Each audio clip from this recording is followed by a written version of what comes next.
So trying to fix the whole issue of sexual harassment in our society is a tangled web. I didn't even know that when I set out on my journey in July of 2016. And so there's not really any easy fix. And as a result, one of the key components, I believe, is the way in which we choose to raise our children, because that's where it really all starts. What I found out over the last couple of years is that we spend an inordinate amount of time trying to empower our young girls, and we do a really great job with that. There are tons of organizations out there that do good work. But when we talk about sexual harassment as only a girl or women's issue, we're really doing a disservice to it. Because, quite honestly, it's really a man's issue. The preponderance of predators are men. And in the way in which we call it a woman's issue, first of all, there's almost a negative connotation that comes with that, unfortunately. And the other variant with that is that men just tune out. Not because they don't care about it, they just are like, oh, I don't have to worry about that. And so with our sons, we keep thinking that the way in which we're going to fix this problem is to empower our young girls more. But we're already doing a great job at that.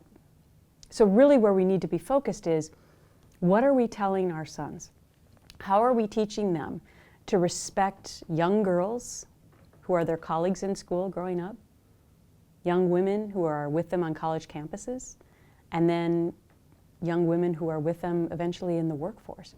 Because if we don't get to our boys young to instill that respect, it's almost too late to try and change when men are in their 30s and 40s and 50s and onward. Recently, I just read an article about how men are fearful about this whole Me Too era, and they're not going to hire women anymore. They're not going to take them out to business dinners or spend time with them alone.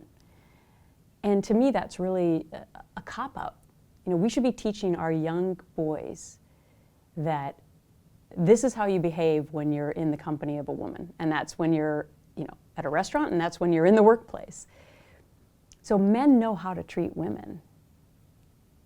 But teaching our young boys is an essential part of this equation.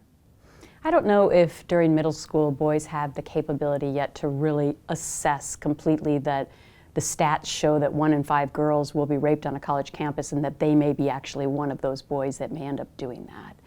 But I do think that it goes back to the whole parenting issue and having the courage to have these conversations with your children. And quite honestly, I believe that there should be curriculum in school where this is something that from 4th grade on or 5th grade on, that this is part of sex education. Listen, the kids are learning about everything else in school. I was stunned to find out what my kids were being taught about sex in school, but they need to be, because this is what's going on in our world right now. So I guess the conclusion I've come to is that you have to tackle this head on, have the courage to have these conversations, and not just say, well, somebody else can do the work for me. But as the parent, you have to be the one that's setting the tone. From a boy's perspective, I can't know or understand boys who end up being predators, what happens along the way that makes them choose those paths.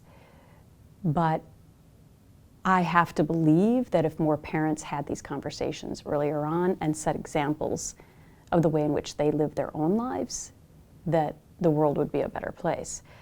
So I have to believe that in having more conversations now, especially in this Me Too era, that we are making the world a better place for our younger generations that are coming up. I mean, quite honestly, that's why I did what I did.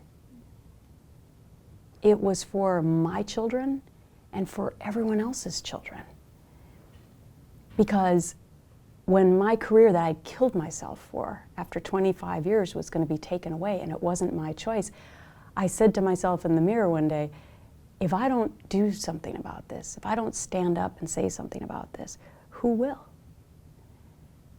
And in the end, after the years that have passed, it's really about the younger generations. That's why I've continued on this path of doing so much work on behalf of the harassment issue.